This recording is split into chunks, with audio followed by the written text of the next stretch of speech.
જય દ્વારકાધીશ મિત્રો, આજની વાર્તા છે હિંચકો. સવારનો સમય છે. ઘડીના પ્રથમ પહારની શરૂઆત થઈ ચૂકી છે. સૂર્યદેવ પોતાનું આગમન કરતા પોતાના કિરણોને આ ધરા તલે ધીરે ધીરે પ્રવેશી રહ્યા છે. ડિસેમ્બરનો મધ્યમ ભાગ હોવાથી હેમંતપુર બહારમાં ખીલી છે, તેમજ પોતાની ઓસ્મૃત શીતળતા આપીને વાતાવરણને વધુ આહ્લાદક બનાવી રહી છે.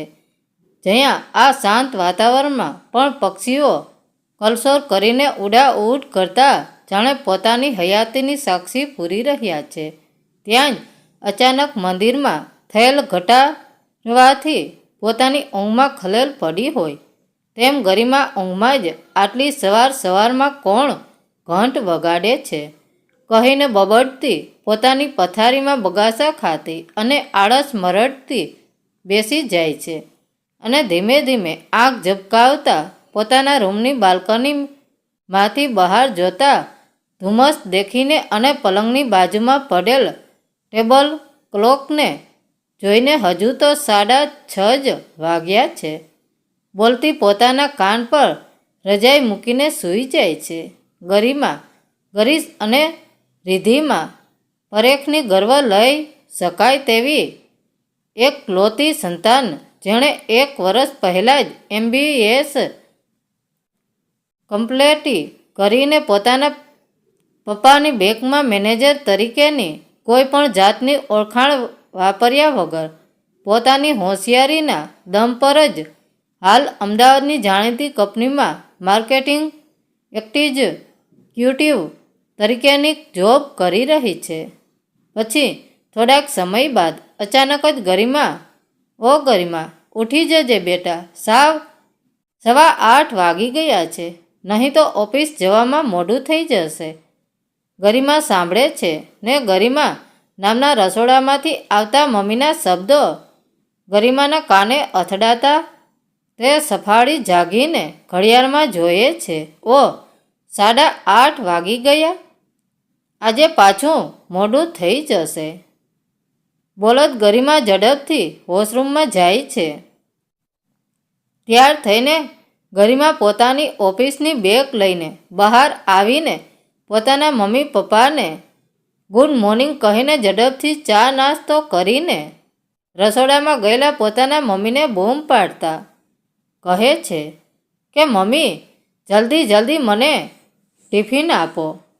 આમ પણ ઓફિસ જવામાં મને મોડું થઈ ગયું છે અને વધારે મોડું કરાવવા માટે તો છે જ પેલા હિંચકાવાળા દાદી.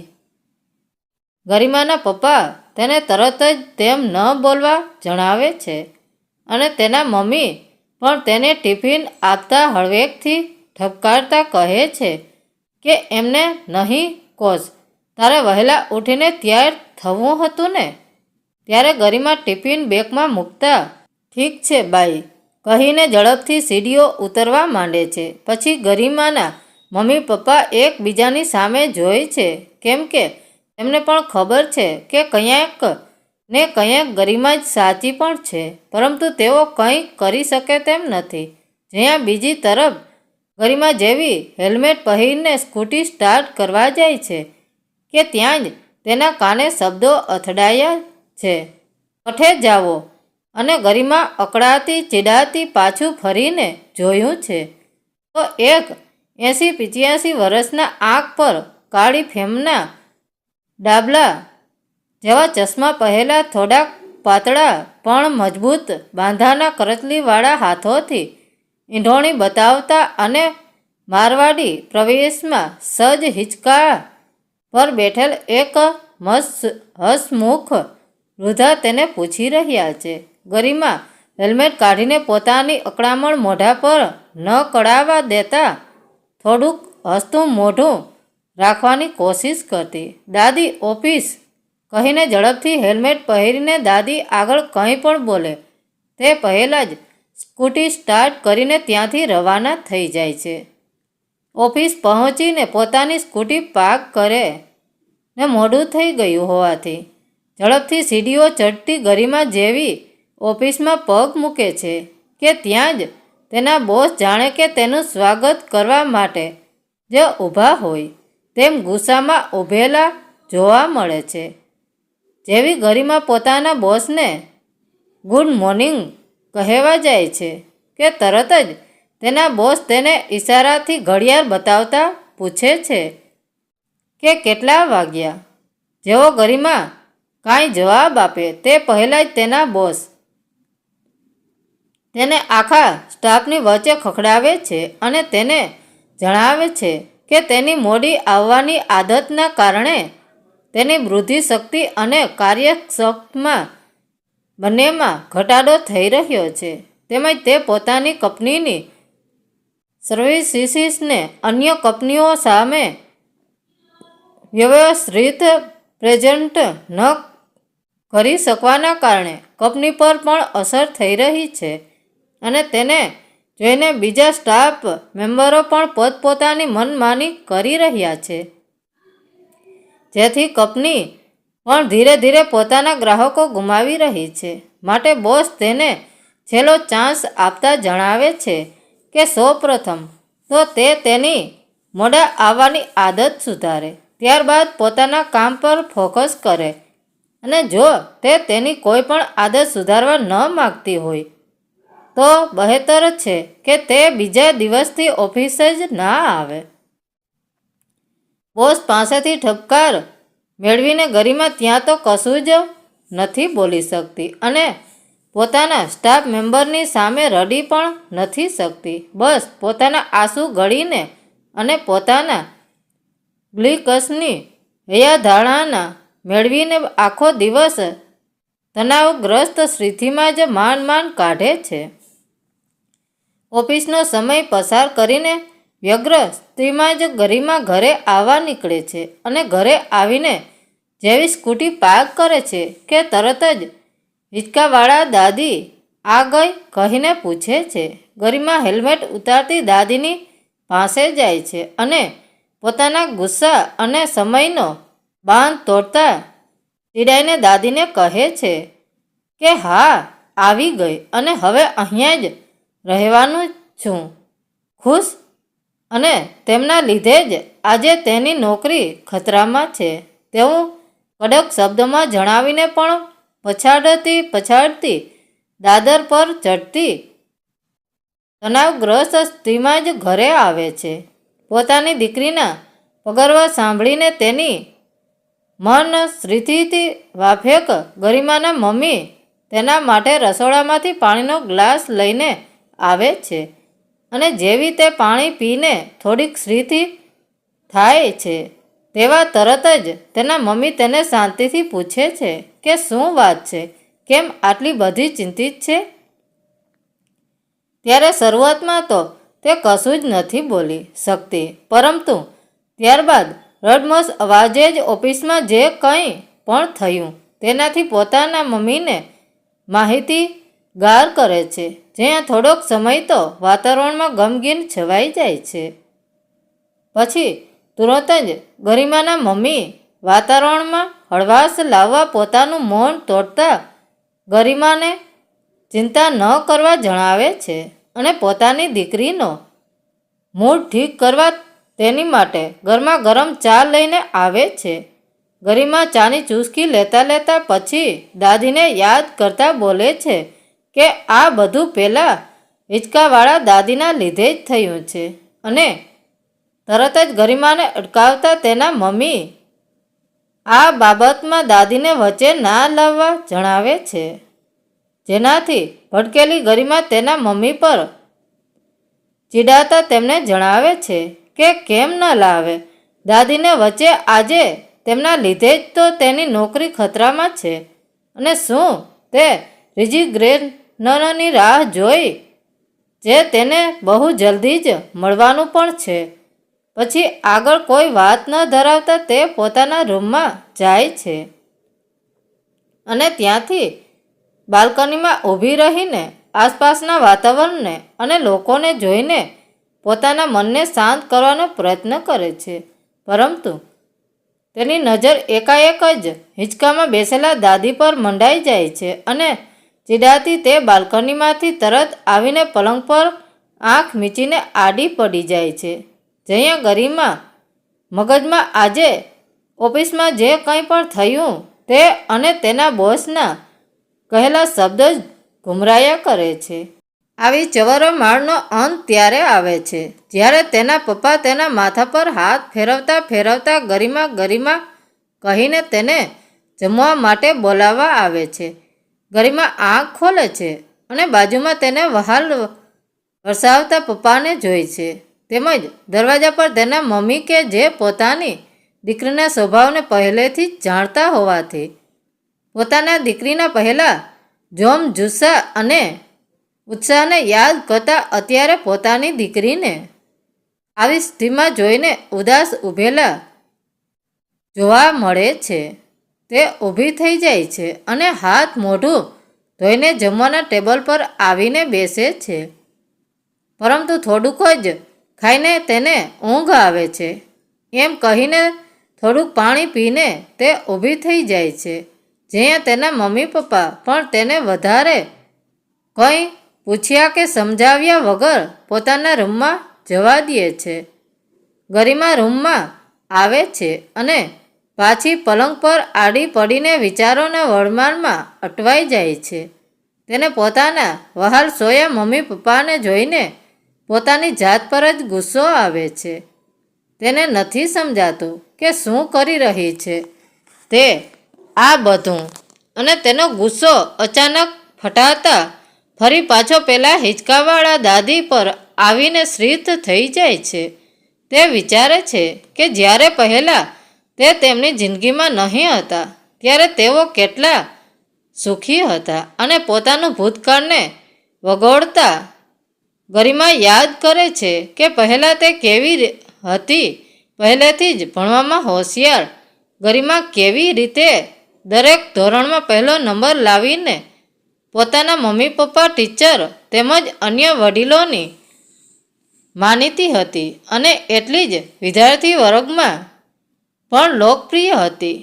કોલેજ કાળમાં પણ તેણે પોતાનો પહેલો નંબર જાળવીને જ અમદાવાદની જાણીતી ઇન્સ્ટિટ્યૂટમાંથી MBAની ડિગ્રી મેળવી હતી અને પોતાની જાત મહેનત જ પોતાના પપ્પાની કોઈ પણ જાતની ઓળખાણ વાપર્યા વગર અમદાવાદની જાણીતી કંપનીમાં માર્કેટિંગ એક્ઝિક્યુટિવ તરીકે જોડાઈ હતી અને તેના મમ્મી પપ્પા તેના પર ગર્વ લઈ શકે તેવો એક ઓર કારનામો પોતાની સફળતાની લિસ્ટમાં જોડ્યો હતો, જ્યાં આ કંપનીમાં પણ તેણી તેમના આવેલ પપ્પાની હોશિયારી અને પ્રમાણિકતા તેમજ માતાની બીજાને સારી રીતે સમજાવી શકવાની આવડત અને સરળ સ્વભાવના ગુણથી અને પોતાની સારી કોમ્યુનિકેશન સ્કિલ તથા સાલસ સ્વભાવથી અમુક જ મહિનામાં પોતાની કંપની તરફ અન્ય કંપનીઓને ડીલ કરાવવામાં પોતાની કંપનીમાં પ્રોડક્ટ યુઝ કરવા માટે ગ્રાહકોને આકર્ષણમાં અને કંપનીને નફો કરાવવામાં પણ સફળતા રહી હતી, તેમજ પોતાની કંપનીમાં પણ માનને પાત્ર બની હતી. પરંતુ જ્યારથી તે આ દાદીના સંપર્કમાં આવી હતી ત્યારથી દાદીના તેને રોજ ઓફિસ જતા ઝડપી પાડીને તેની સાથે વાતો કરવાના સ્વભાવને કારણે અને તેમને ટાળી પણ ન શકવાના કારણે તેને ઓફિસ જવામાં મોડું થતાં અને પોતાના કાર્ય પ્રત્યે પણ પૂરતું ધ્યાન ન આપી શકવાના કારણે પોતાના બોસના ગુસ્સાનો શિકાર રોજ બનતી.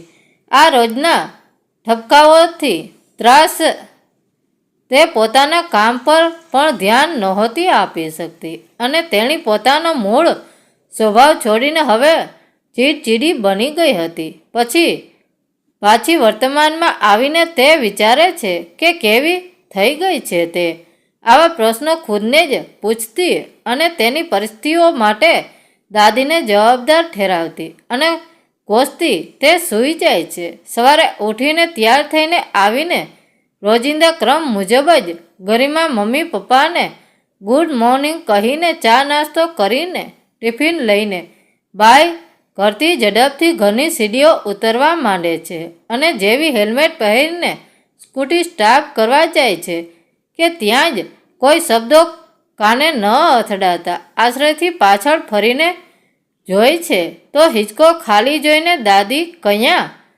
ના વિચારને બ્રેક મારતા હાશકારો અને આનંદ અનુભવતી ત્યાંથી રવાના થાય છે અને જેવી ઓફિસ પહોંચે છે કે તેને ઓફિસ વહેલી આવેલી જોઈને તેના બોસ પણ તેને ઠપકો ન આપતા ગરિમા પોતાનો આજનો દિવસ ખુશી હળવાશથી પસાર કરે છે.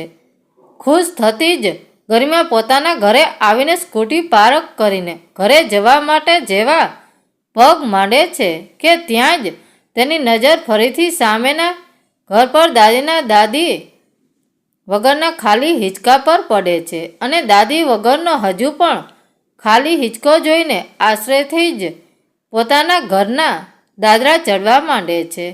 જેવી પોતાના ઘરમાં પ્રવેશ કરે છે કે તેની નજર ચિંતામાં કશેશ ઉતાવળે જવાની તૈયારી કરતા એમના મમ્મી પપ્પા પર પડે છે. તે પૂછે છે કે શું થયું છે અને તેઓ આટલી ચિંતામાં ક્યાં જઈ રહ્યા છે. ત્યારે તેના મમ્મી તેને જતા જણાવે છે કે તેઓ હોસ્પિટલ જાય છે. હિંચકાવાળા દાદીને હાર્ટ એટેક આવ્યો છે અને તે હોસ્પિટલાઇઝ્ડ છે.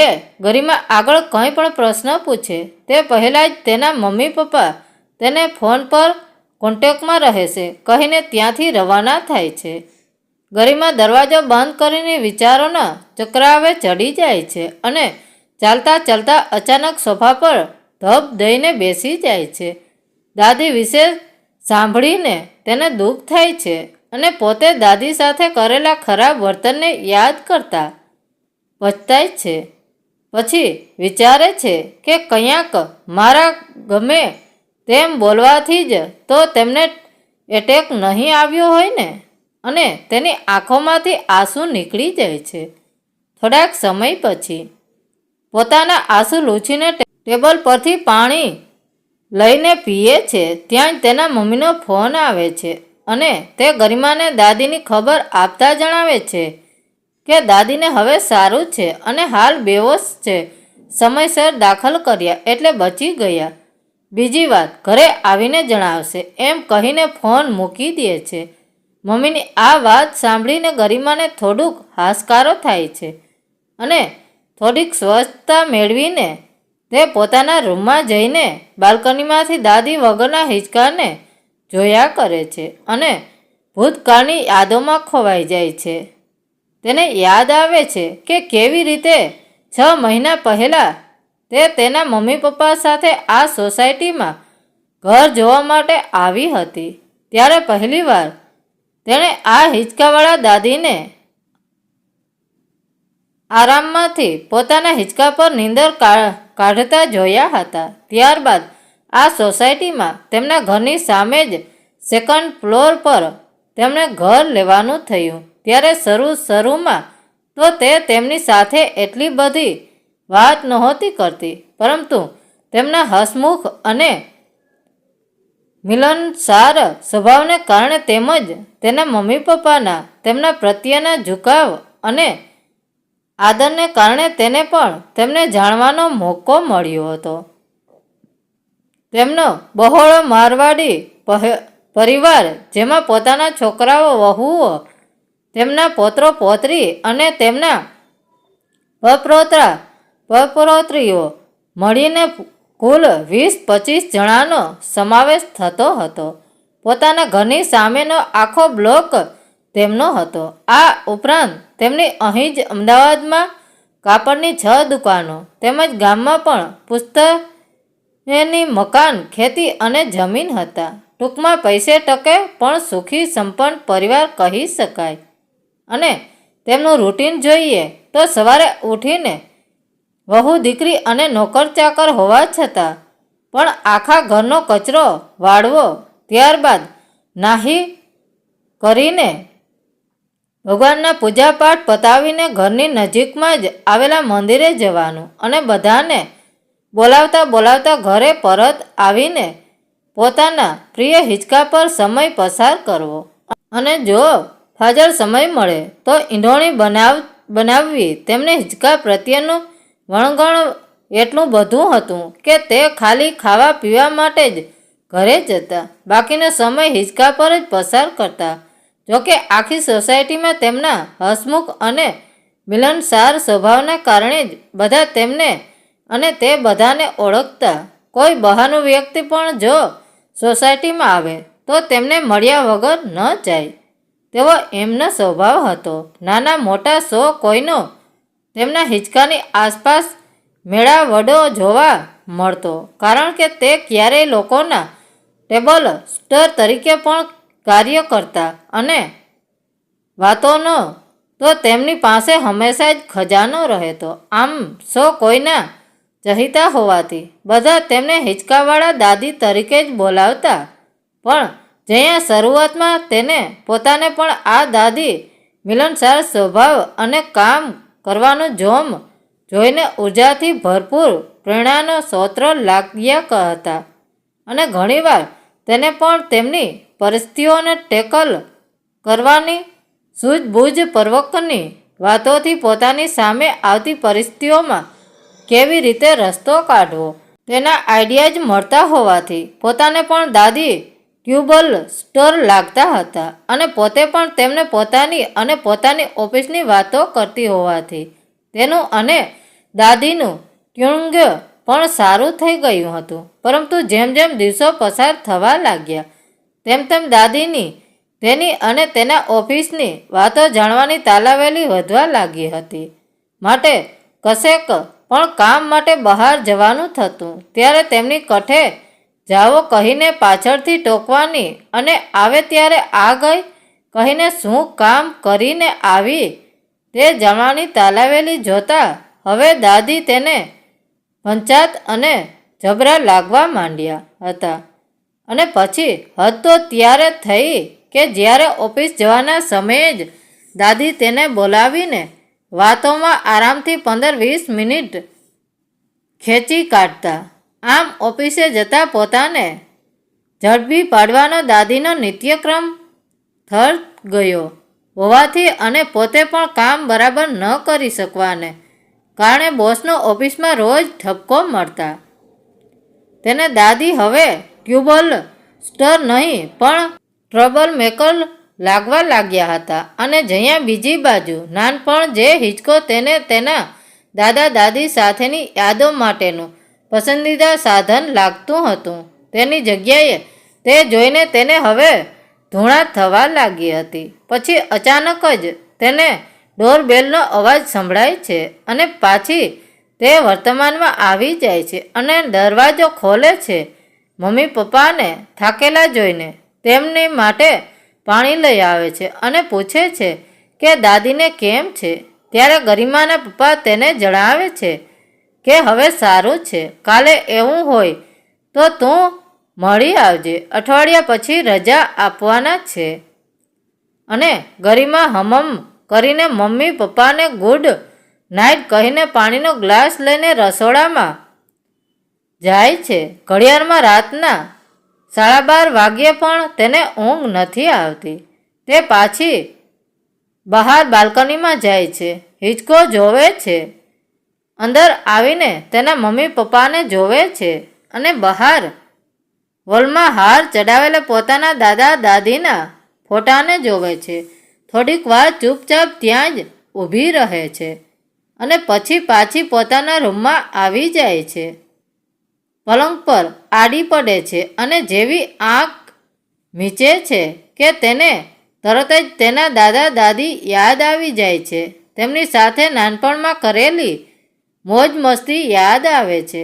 તેને યાદ આવે છે કે નાનપણમાં કેવી રીતે તેને દાદા દાદી હિંચકા પર બેસાડતા અને તેને હિંચકાવવા માટે પણ બાખડી પડતા. દાદા દાદી પણ ઘરના કેન્દ્ર સ્થાને આવેલ હિંચકા પર જ પોતાનો મોટા ભાગનો સમય પસાર કરતા અને પોતે પણ તેમની સાથે બેસીને કાલી ઘેલી ભાષામાં અલક મલકની વાતો કરતી અને તેમના ખોળામાં જ તેમની સાથે વાર્તા સાંભળતા વાતો કરતા સૂઈ જતી. જ્યાં મોટા થતાં પણ આ જ નિત્યક્રમ ચાલુ રહ્યો હતો અને એક દિવસ અચાનક કેવી રીતે દાદાનું તે હિંચકા પર જ કુદરતી રીતે મોત થયું હતું અને તેના પછી તેમની પાછળ જ દાદી પણ જતા રહ્યા હતા. બસ તેમની યાદો તેની પાસે અકબંધ હતી, જેને તે ગમે ત્યારે ખોલી શકતી, જેમ અત્યારે ખોલી રહી હતી, જ્યાં ફરી તેને પેલા હિંચકાવાળા દાદી યાદ આવી જાય છે અને તે વિચારે છે કે એમને અચાનક કેવી રીતે અટેક આવી ગયો તે તો સ્રોત જ જાણતા હતા અને તેમને તો એવું કોઈ દુઃખ પણ નહીં હતું. પછી તરત વિચારે છે કે શું મારા જ વર્તનના કારણે તો એટેક નહીં આવ્યો હશે ને.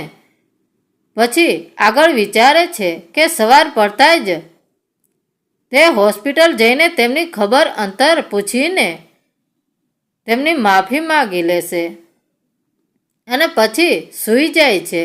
તે સવારે ઉઠે છે, તૈયાર થાય છે, ત્યારબાદ થોડુંક શાંત ચિંત રાખી ઓફિસની બેગ લઈને બહાર આવે છે.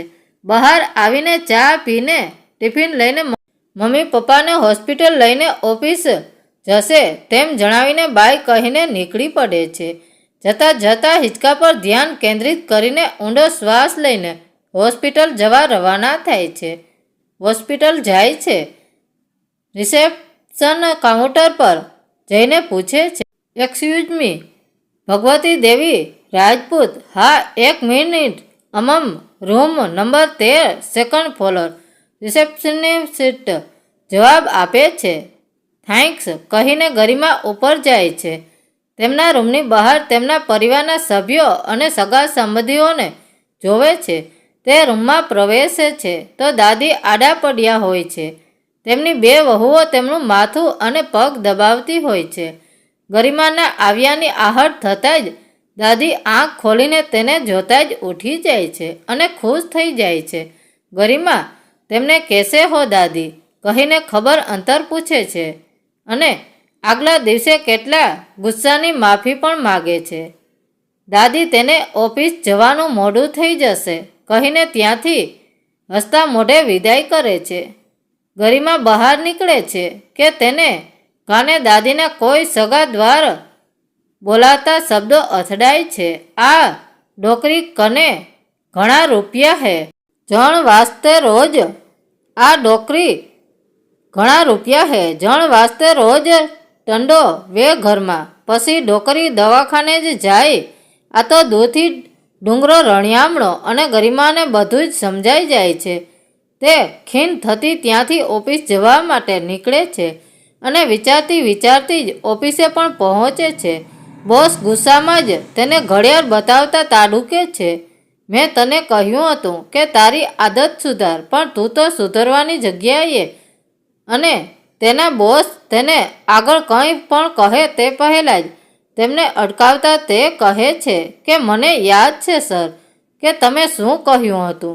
ત્યારબાદ ટેક્સ પર જઈને પોતાનો બધો સામાન સમેટવા માંડે છે. જ્યાં તેના બોસ અને અન્ય સ્ટાફ મેમ્બરો તેને તેમ કરતા જોવા લાગે છે. પછી તેના બોસ તેને કંઈ પણ કહેવા જાય તે પહેલાં જ તે પોતાનો સામાન લઈને ત્યાંથી નીકળી જાય છે.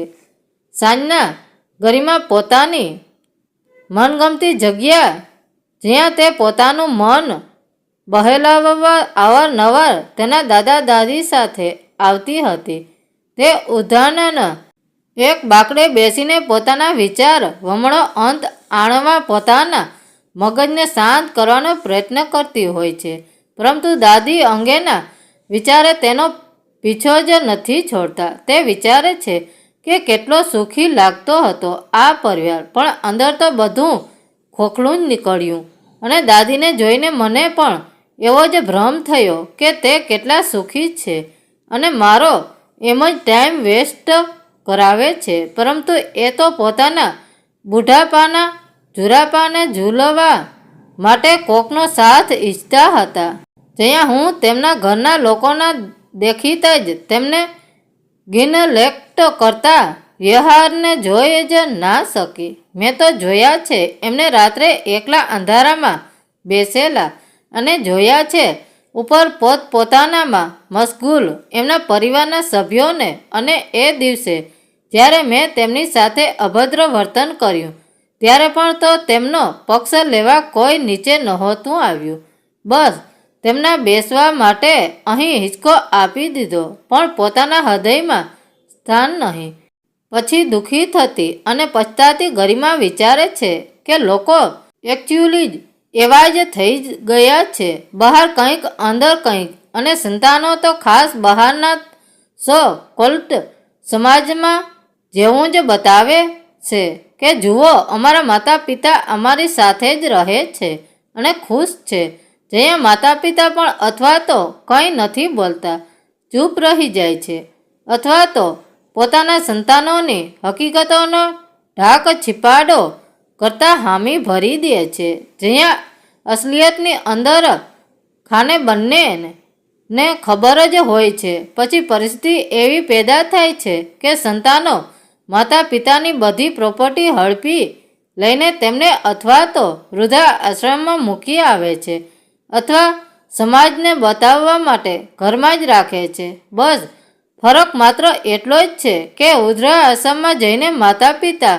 એટલીસ્ટ પોતાના સંતાનોને કોસીને લોકોની સામે તેમની કરતૂતોને ઉજાગર કરી પોતાની હૈયા વડાર કાઢી શકે છે, જ્યાં બીજી બાજુ સંતાનો પોતાના માતા પિતાના વૃદ્ધાશ્રમમાં તો નથી મૂકતા, પણ તેમના બધા જ હકો છીનવી લઈને તેમને બધી જ રીતે પાંગળવા બનાવી દે છે, અને માતા પિતા પણ બધાના દેખતા પોતાના સંતાનોને કોસી પણ નથી શકતા, અને તેમની હકીકતો આ સો-કોલ્ડ સમાજની સામે ઉજાગર પણ નથી કરી શકતા. બસ આ બધું ચૂપચાપ સહન કર્યા કરે છે, દાદીની જેમ જ. ત્યારબાદ ભગ્ર હૃદયથી ગરિમા પોતાના માથા પર બે હાથ મૂકીને હતાશ થઈ જાય છે. ત્યાં જ આસપાસ અચાનકથી વધી ગયેલા બાળકોના રમવાના અવાજથી તેનું ધ્યાન તેમના પર અને ત્યારબાદ આસપાસના વાતાવરણ પર પડે છે. તે જોઈ છે ખિલખિલાટ કરતા બાળકોને, તેમની સાથે આવેલ તેમના સર્વજનોનો તેમને જોઈને જ હાસ્ય લેવાતા. પછી તે વિચારે છે કે આ દરેક હસતા ચહેરા બાહ્ય રીતે ભલે ક્ષીણક હાસ્ય રેલાવાતા હોય, પણ અંદર તો અગાધ લાગણીઓનો સાગર લઈને જ ફરે છે. અને એવું પણ નથી જ કે અહીં હસતી દરેક વ્યક્તિ સુખી પણ છે, પરંતુ તેઓ જીવવાનું તો નથી ભૂલ્યા અને એવી જ રીતે હસવાનું પણ નથી ભૂલ્યા. દાદીની જેમ જ તો તે પણ આવી રીતે માથે હાથ રાખીને હારીને ન જ બેસી શકે. તે નિશ્ચિત કરે છે કે તે જરૂર આ બાબતમાં કંઈક કરશે અને ઊભી થઈને સામે આવેલા એક હિંચકા પર બેસી જાય છે અને પોતાના દાદા દાદીને યાદ કરતી હતાશોને પગના ઠેકે હડસેલીને નિષ્ક્રિય કરતી પોતાને હાસ્યના હિંચકે હિંડોળે છે, જ્યાં અત્યારે ગરિમાના બોસ તેને કોલ કરી રહ્યા છે અને તેનો ફોન સાયલન્ટ પર છે. મિત્રો, વાર્તા કેવી લાગી? સારી લાગી હોય તો કોમેન્ટ કરીને જરૂર જણાવજો. ધન્યવાદ મિત્રો. રાધે રાધે.